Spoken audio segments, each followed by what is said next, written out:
turn that down for a second. Yeah, the outrage feed can wait. You're here now, where the volume drops and the conversation gets real. This is Still Here, Still Trying. The show that refuses to live at the edges. We talk about what happens in between, the messy human middle where empathy still survives. Tonight's episode, Mike's been thinking about the static we all live in, how freedom flickers, how decency gets buried under noise, and why the middle of the story still holds the truth. So if you came here to argue, you're gonna be disappointed. If you came to breathe, to remember what connection sounds like, welcome home. I'll fade out, and Mike will take it from here. Episode 19. The middle still matters. Hello, everyone. Welcome back to Still Here, Still Trying. This is episode 19. Hey, I'm so glad that you're here. Every week, this space I think it feels like a little more necessary because the world just keeps getting so loud lately. I think it makes it hard to hear the quiet things that actually matter, the kind of truths that don't fit into headlines or hashtags. So this episode comes from a blog post that I wrote recently. I titled it Human First, the Middle Still Matters. I've reworked it a little bit for today, not to repeat the words, but to talk through what was behind them and how we got tangled in the noise and how we start, hopefully, finding our way back to each other. We'll talk about distortion and truth, about what liberty looks like when the signal starts to fade, about the cost of division, and the small acts that still hold the world together. And before we close, I'll share a little about my new album called Human First. It's doing great out there. It's so fun to see everybody enjoying it. I'll talk a little bit about why it exists and what it came from and what it's still trying to do. I hope today is received as I intend it to be. This is not supposed to be a lecture or a debate.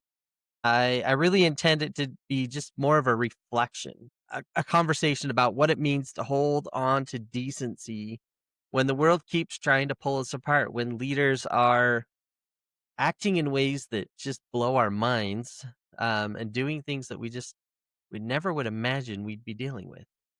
So wherever you're listening, driving, walking, maybe hiding from another round of notifications, take a breath with me and let's turn down the noise for a few minutes, find the signal underneath it, and remember that the middle still matters. All right. Well, lately I've been waking up with that low hum in my chest, the kind that comes from scrolling too long, reading too much, trying to make sense of a world that feels louder every single day. It feels like everything has a headline now. Every moment has a reaction. And there just doesn't seem to be space between events anymore. It's just this constant churn of noise. Outrage has a rhythm, confusion has momentum, and somehow in all that movement, the I feel like the quiet parts of being human, they keep getting buried. When I look around, I don't see evil everywhere. I see exhaustion. I see people who used to talk about their kids or their work now talk about what they're against. I see neighbors who once waved across the street now turning away because a yard sign made them strangers. It's subtle, but it's really heavy. It's that slow drift into suspicion. We've learned to expect conflict before conversations. We brace ourselves before we speak, and that isn't normal, but I'm afraid that it's becoming routine. I think about that a lot. At work, with friends, even scrolling late at night, the volume of our world doesn't match the truth of it. Most people aren't extremists. They're just caught in a current that keeps dragging everything to the edges. The disagreements don't scare me. What scares me is how easily we have accepted the noise as truth. How quickly we reward the loudest voice instead of the honest. When I catch myself feeling cynical, I try to remember that most people still want the same things: safety, dignity, love, a chance to be heard. That's what connects us. That's the part worth protecting. But it takes real work to stay connected now. You have to dig for it.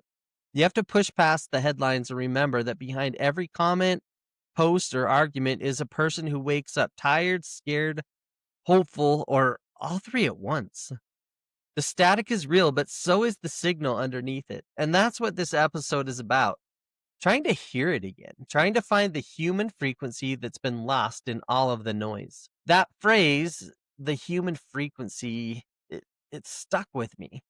It's what I was searching for the night that I created this beautiful image that I called Liberty in the Static. I didn't sit down with a plan or a message. I just needed to see what the noise felt like. On the screen, I built the shape of the Statue of Liberty and then fractured it. The torch, the crown, the face, all of it was just slightly out of sync. The colors bled into one another like a signal fighting through interference. It looked fragile and alive all at the same time. And there was something haunting about it, not because she looked broken, but because she still looked determined. That image made me think of all of the people that I know who are still trying to do the right thing in a world that rewards chaos. They're tired, but they haven't given up. And that's what liberty feels like right now, endurance, a flicker that refuses to go dark. But I really worry that it is going to go dark if we don't keep fighting for it. When I talk about that peace, I'm really talking about us, the people caught between the extremes, the ones trying to hold a steady line in a world that keeps shaking, the ones who still believe in fairness and decency, even when neither gets attention. Sometimes I imagine that torch flickering across the whole country, a thousand tiny lights struggling against the static. It's nurses staying late. It's teachers spending their own money for supplies, parents working extra shifts and still showing up for their kids. Small, stubborn proof that goodness still exists. When I zoom out on the image, the reflection of liberty ripples like water. It's unstable, but it's beautiful. And it reminds me that freedom has always been that way, never perfect, always in motion, always demanding attention.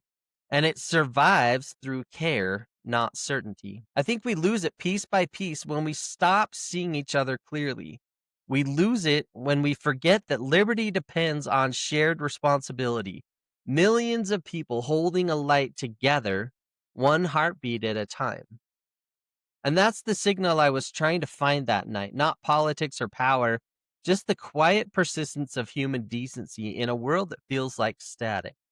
So I hope you see that in the image, and if you like it, go please share it with somebody. Let's have a conversation. Let's talk about what it feels like to kind of be living in that static.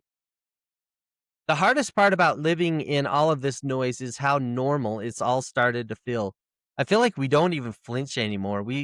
This last couple weekends, we've seen some just terrible videos, um, and we've heard comments from leaders that just we never ever would have thought that those things were normal in any year past. The tension, the cynicism, the endless fight about who's right instead of what's right, it hums in the background like a broken air conditioner that we've learned to tune out. But that hum, it costs us something. It drains our patience and it steals the space where empathy used to live. When I look around, I don't see a country that's fallen apart. It might feel like it's falling apart, but I see one that's gone numb. We keep reading, reacting, refreshing. We are convinced that outrage equals action, but anger doesn't build much. It burns, it spreads, and it sells. And that's what we're losing right now is the ability to stop performing and start listening. I've watched people walk away from friendships over headlines, over politics, over leadership. I've seen compassion turn into contempt. I've seen leaders who could have built bridges, but instead they built platforms. And I'm not outside of it. I've caught myself doing it too. I've had my bad days, thinking that I already know the story before hearing it, and I begin assuming motives instead of asking questions. And that's the part that stings. It's easy to blame the system, but the system runs on our habits. When division becomes routine, empathy starts to feel optional. And once empathy feels optional, cruelty no longer requires courage. And that's the slide we're in right now. Not a collapse of values, but I think it's the quiet erosion of attention. I keep wondering how much noise a single human heart can absorb before it stops feeling anything at all. And that's the real danger. Not that we'll destroy each other, but that we'll stop caring enough to try. So maybe the work now isn't to shout louder. Maybe the work is to restore our sensitivity, to learn how to feel again, to notice again, to care again. Because underneath the static, we still share the same fragile frequency. And if we lose that, we lose the thread that ties us together in the first place. The middle has never been comfortable. It's the place where you stand without the protection of a crowd, where you listen longer than feels natural, and where you decide to care even when it's easier not to. People call the middle indecision, but it's really a test of endurance. You have to keep showing up when everyone else retreats to their corners. You have to stay open without being naive, and you have to be strong without being hard. I think about that space a lot, especially now when every headline is asking me to pick a side. Certainty feels safer than empathy, but I've learned that real leadership and real connection, they live in the tension between both. When I was creating my new album, Human First, that tension was on my mind, and because it's everywhere. The world just feels like it was pulling itself apart, and I needed somewhere to put the weight of it. And that album became my way of staying grounded, turning noise into melody and anger into honesty. Those songs came from late nights in the studio trying to make sense of a country and a community that I still love, even when they break my heart. I truly I wasn't writing protest music or unity anthems. I was writing reminders that empathy still matters, that being human is enough, and that connection can survive even when belief systems don't align. Human first isn't a slogan for me. While it's a really cool line, it's a practice. It's a daily decision to keep seeing people as people. It's a challenge for you to see people as people, even when the world tells you to sort them into categories. It's an act of resistance. It's a way to rage against the machine, to rage against cynicism, division, and the urge to shut down. The middle, it never trends. It's never sexy. It's never in the headlines. But the coolest thing about it is it doesn't feed the machine. It doesn't feed the algorithms. But it's where truth can breathe. It's where conscience has room to grow, and it's where we can look each other in the eye and say, "I still see you." And that's the kind of courage that I want to live in, not the loud kind that performs, but the quiet kind that listens, the kind that stays steady while everything else shakes. When the world feels divided, I look for proof that goodness still exists. I see it every day. I see it, and it's not that hard to find. But it doesn't come from headlines or speeches. It comes from people who still care enough to show up. I see it in the smallest places, and you will too if you look for it. You'll see a stranger that's helping an older man load groceries into his car, someone paying for the coffee behind him, a teacher staying after class to check in on a student who's been quiet all week. Moments like that, they don't trend, but that is what holds the world together, and we need more of it. We talk about change like it only happens on big stages, in boardrooms, at protests, or elections, but most of the healing that actually matters happens quietly. It's someone holding space for another person's fear, or taking the time to listen before reacting. It's the daily choice to be kind when the world keeps rewarding cruelty. Leadership isn't reserved for people with titles. It shows up every time someone chooses decency over distance. Every time a person slows down long enough to see another human being instead of a headline. And that's the middle again. Not neutral, but deeply human. And it's where the strongest people I know keep showing up, even when no one is watching. Sometimes I think the real measure of a country isn't its power or wealth, it's in how it treats people when there's nothing to gain. Those small acts, the quiet, steady ones, are what remind me that empathy isn't gone. It's just quieter than the noise. When I lose faith, I go back to those images: a hand offered, a door held open, a text that says, "You've been on my mind." They're not heroic moments, but they're proof that connection still lives under the surface. And that's how we hold the middle, with small, relentless kindness. Not the kind that asks for credit, but the kind that simply refuses to give up on people. Some days it feels like we've drifted too far apart to ever find common ground again. And the noise feeds that feeling. It tells us everything's broken, that trust is gone, that people are the problem. But when I step away from the noise, that story falls apart. Most of the people I meet aren't angry at the world, they're just tired. They want to feel safe, they want to feel useful and connected. They want to believe that their lives still mean something in a system that seems to value profit and outrage more than kindness or truth. And that's the quiet ache underneath all of this: the longing to belong somewhere that feels real again. Finding our way back starts smaller than anyone wants to admit. It's not some national campaign or a viral movement. It's one conversation that goes better than expected. It's one apology. It's one act of grace that interrupts the pattern. It's choosing to read before reacting, to ask before assuming, to tell a true story even when it's inconvenient, to admit that our leaders aren't perfect, that they might not have our best interest at hand. Those habits don't trend, but they rebuild trust brick by brick. The middle is not a destination. I think it's a daily practice. It's a discipline of empathy and restraint. It's a decision to keep showing up even when it feels pointless. And it matters because cynicism doesn't heal anything, it just keeps the wound open. I've been trying to hold that line myself through art, through music, through the Optimist way, through the conversations that I get to have here with you.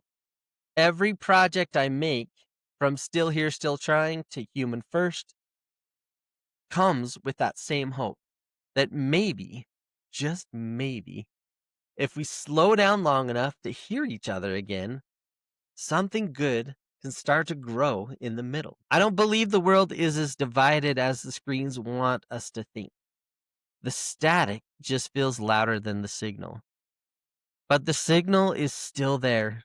It's steady, it's human, and it's waiting for us to tune back in. When I think back over everything that we just talked about, the noise, the drift, the flicker of light that's still trying to break through, I keep coming back to one simple idea, and I hope that you do too. Just remember, we aren't as divided as we've been told. The signal is still there. It's buried under the static. Every time someone chooses kindness over cruelty or curiosity over certainty, that signal starts to grow stronger. And every time you decide to care when it would be easier not to, you prove that empathy still works.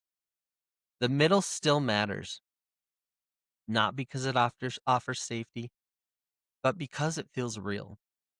It's the space where people can still reach out to each other without asking for permission first. It's where our better instincts live. Staying hopeful takes work, and I feel that weight too. But hope isn't a fantasy, hope is action. It's the belief that what we do still counts, that small things done with heart can still tilt the world in a better direction. And that's what Human First was written for: to remember who we are underneath all the noise. Every note, every word on that album is a reminder to stay human, to stay grounded, and stay open, even when the world makes it hard. So, wherever you are tonight, thank you for listening, for feeling this with me. and for staying in the middle long enough to keep the light visible. I'll leave you with a song that started it all on the album Human First. It's the title track called Human First. And today, especially, thank you for being here. It's great to know that you are still here, still trying, just like me. Have a great week, everyone. Hey, before we end, please, please, please, please, please, please, yes, like 5 times. Will you share this with 5 friends that might like it? And if you are really enjoying this, please hit the like button, subscribe, and download. All of these things tell the algorithms that the middle still matters. Let's fight back and get some positive messages into the world. I'm doing my best, but I can't do it alone. Thank you. Have a great week.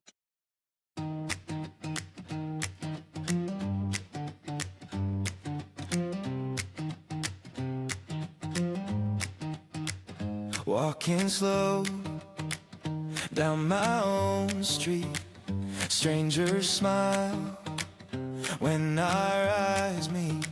Doesn't matter red or blue, I see the same light shining through. At the store, we stand in line, trading jokes to pass the time. All the noise fades when we speak. It's kindness we all really seek.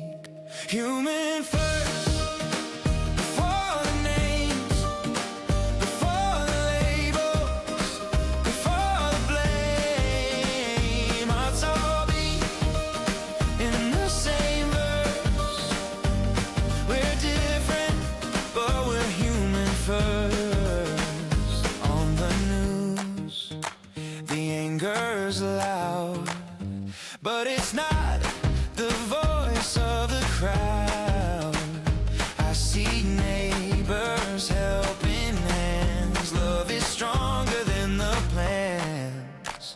Human first, before the names, before the labels, before the blame. Hearts all beat in the same verse. We're different, but we're human first. We want peace, we want grace, we want hope in every place. Left or right, we all rehearse the same song, 'cause we're human first. Human first, before the names, before the label, before the blame. Hearts all beat in the same verse. We're different, but we're human first.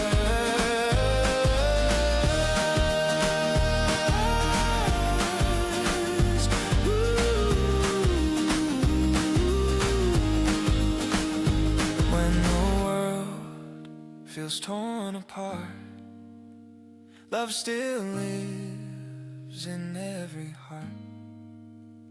Hold on tight through the worst.